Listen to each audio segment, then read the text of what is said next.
Salve toda a igreja na paz do Senhor.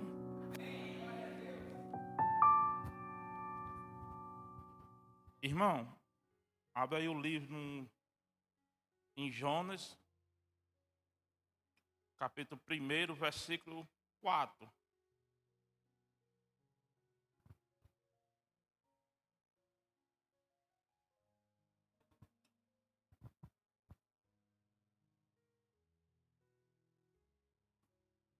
Jonas, capítulo 1, versículo 4. Está escrito: Mas o Senhor lançou sobre o mar um forte vento e fez o mar uma grande tempestade, e o navio estava a ponto de despedaçar.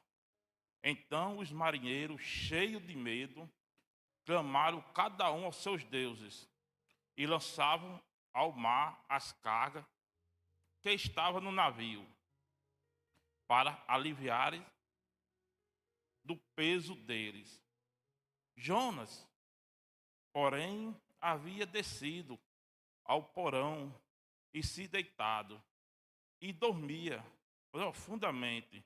Chegou-se a ele o mestre do navio e lhe disse: O que passa contigo? Agarra no sono? Levanta-te, invoca-te o teu Deus. Talvez assim esse Deus se lembre de vós e de nós, para que não pereça. Irmão, essa aqui foi uma palavra que o Senhor deu no início do mês, que eu até falei num clamor de meu dia. E o interessante aqui, que quando ontem a pastora Márcia fez vamos dizer assim, o convite, teve mais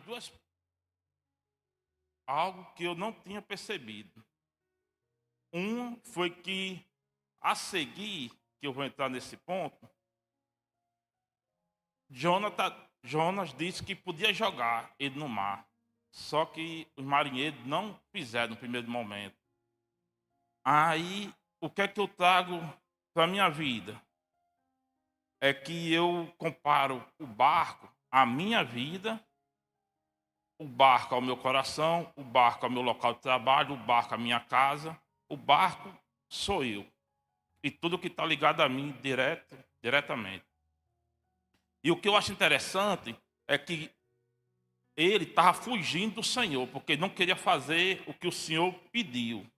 Porque o Senhor é tão educado que ele pede, porque se ele mandasse, aí era outros 500. Ele pediu para ir na cidade. Só que ele achava que indo embora, fugindo, que Deus não ia ver. Que ele disse: não, eu vou para outro país, que o Senhor, acho que na mente dele, disse: não, o Senhor só é de Israel, então se estiver em outro país, ele não vai estar. É isso que eu imagino, que ele fugir de Deus. O que é que eu trago para a minha vida e para a igreja? É que o interessante é que o comandante, o capitão do barco, do navio, não perguntou quem era, só recebeu o dinheiro. E o interessante é que se ele tivesse feito o que Deus pediu, tinha sido muito mais barato, porque ele pagou a passagem sem chegar no local de destino. E o que é que eu trago para a igreja? Que vamos prestar atenção quem nós colocamos dentro de casa, quem nós colocamos ao nosso redor. Porque muitas vezes vocês acham: não, mas não tem nada, o culpado não sou eu. Só que aqui o interessante é que, pela desobediência de um, todos pagaram. E eu creio, não está escrito, mas não só tinha esse barco, não só tinha esse navio. Porque uma tempestade em alto mar não é só 1 metro, eu acho que é dezenas de quilômetros. Então deve ter barco. E ali saía e ia para a Europa, ia para a Espanha. Então eu creio que tinha mais barco. Quer dizer, por causa de um, todos estavam pagando. E o interessante é que o comandante jogou as cargas. Quer dizer, quantas vezes eu e você ficamos com pessoa do nosso lado, aí nós dá errado, e nós começamos a tirar, descontar, e não percebemos que o que está do lado é a pessoa, é a situação que está nos dando prejuízo. E o interessante é que quando ele jogaram as cargas, jogaram o que tinha de valor, ele achou que estava resolvido. E o interessante é que Jonas estava dormindo. Como é que você dorme na tempestade? Não. E o interessante é que quando o comandante chega até ele, ele já sabia quem era o culpado. Só que ele ficou na dele, né? Dormindo, sossegado. Porque ele já sabia. E o interessante é que o comandante disse: ore ao teu Deus, para ver se ele tem piedade de nós, tem misericórdia. Aí, hoje à tarde, nessa passagem aqui, o que é que veio na minha mente? Quantos crentes que frequentam a igreja, né? Crente é uma coisa, frequentar a igreja é outra. Chega para o irmão e diz: irmão, quando você for para sua carta lá, bota meu nome. Aí chega para outro irmão: quando você for matar uma galinha de meia-noite, coloca meu nome. Vai que quem tem dois tem um, né? Quem sabe se meu Deus não escuta, o teu lá na galinha vai escutar. Por quê? Porque a cultura deles é cada um orar pelo teu Deus. E o interessante é que no final, ele pergunta: quem é você? De onde você veio? Aí ele foi. Essa pergunta é para o capitão ter feito antes. Só que não interessava, né? É o que nós acontece muitas vezes, nós não perguntamos se tem, qual é o objetivo, qual é a situação que a pessoa está ao nosso redor. Eu gosto muito de dizer à pastora Márcia que enquanto a ave está pequena, ninguém chega perto. Mas quem tem o espírito ruim, ele já sabe o que vai acontecer. Pronto. Ele disse: não, a irmã Francisca vai ter futuro, então vou ficar aqui ao redor dela. Para quando ela estiver no alto, ela vai dizer: não, fulano estava ali do lado dela desde o início. Mas só que ele já estava com a intenção. Ele já sabia, ele estava cantando para ver se colhia. E o interessante é que quando Jonathan disse que quem era ele, que servia a um Deus que criou o céu e a terra, o mar, o comandante disse: então peça ao seu Senhor. Quer dizer, ele já mudou, já não falou de Deus, já chamou Senhor. Porque até os ímpios sabem quem é Deus. Não pode seguir, mas sabe quem é. E o interessante é que o comandante pergunta a ele. Ele diz: joga no mar. É aí onde vem a parte que o Senhor me chamou a atenção. Que, no entanto, os homens tentou remar. Quer dizer, quantas vezes o Senhor diz: saia, coloque fora, e nós tenta fazer do nosso jeito. E o Senhor diz: não é. O interessante é que a tempestade aqui foi o Senhor que enviou. E todo mundo, pelo menos é o que eu creio, você sabe quando é de Deus e quando não é. Quando é permissão de Deus e quando não é. E aqui o interessante é que os marinheiros sabiam que era algo diferente. Por quê? Porque eles, como eles iam de um estado, de um país para outro, então eles já eram acostumados a pegar tempestade. Isso é fato. Só que ele viu que tinha algo diferente. Porque não era o período das tempestades que eles foram antes. Então, ele viu que era algo diferente. Tinha algum, vamos dizer assim no linguajar, algo errado. Alguém estava pecando contra os deuses de alguém. E ele tentou, só que Jonathan disse: joga ao mar, para resolver a situação.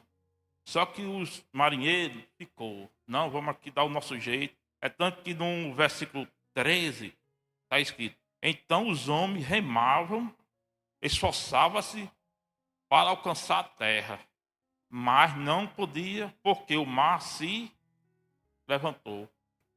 Então, quer dizer, não adianta. Se Deus mandou fazer algo, se você está vendo onde está a situação, a dificuldade, o problema, se livre.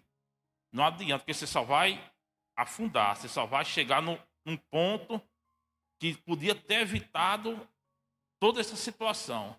Aí o interessante é que o marinheiro orou ao Senhor, né, que aqui está com S maiúsculo, quer dizer, ele já sabe quem é o Senhor, pedindo desculpa, que não era para colocar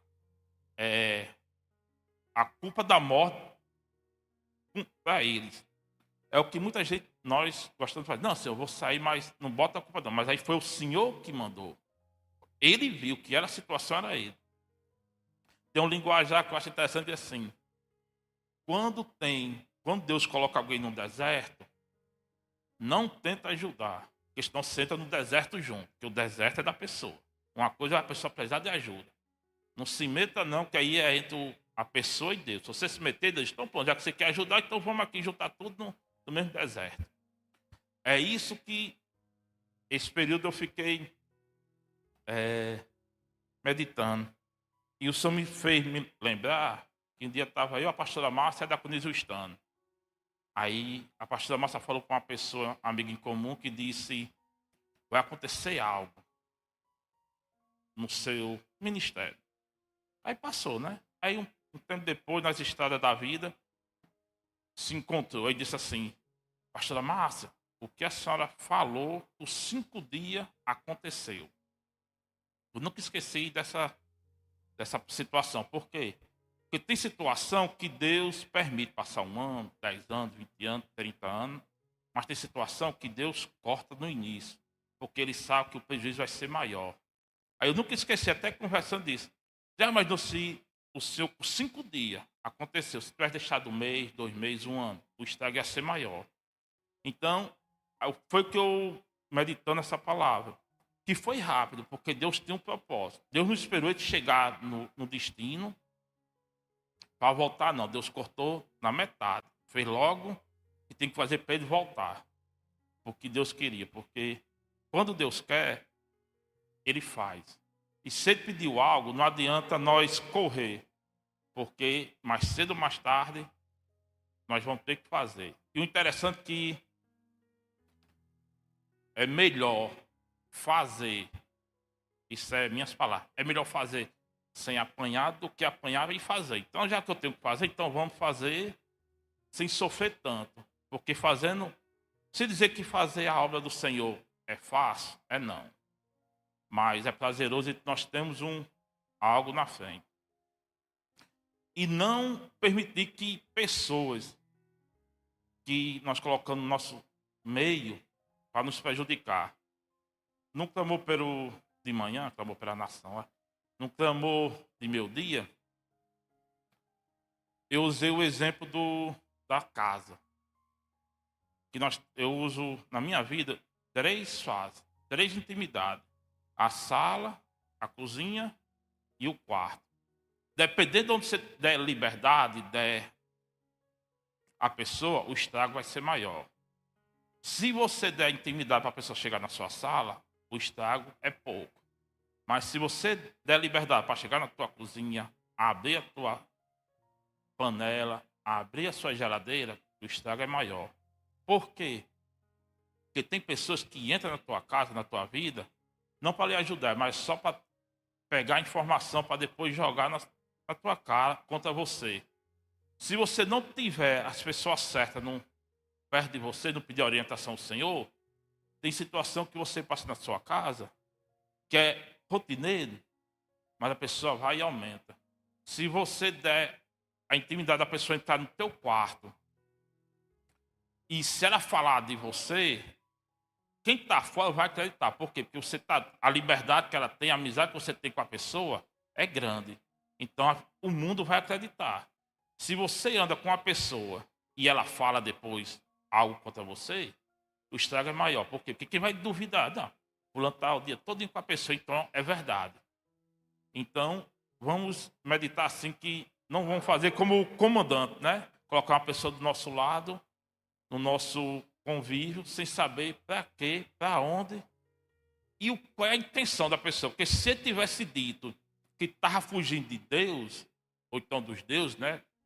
Em relação ao capitão, eu tinha certeza em mim, né? Que o comandante não ia aceitar. Ele sabia que naquele tempo eles não iam brigar com os deuses, né? Deles. Então, muitas vezes a pessoa guarda a informação e nós não queremos fazer a pergunta.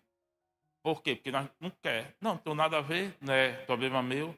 Só que dependendo do que você tiver do teu lado, o problema não é seu, mas a situação vem para você. A conta vem para você também. Por quê? Porque você deu brecha, você abriu espaço para a pessoa que está do teu lado. Era isso que eu tinha para hoje.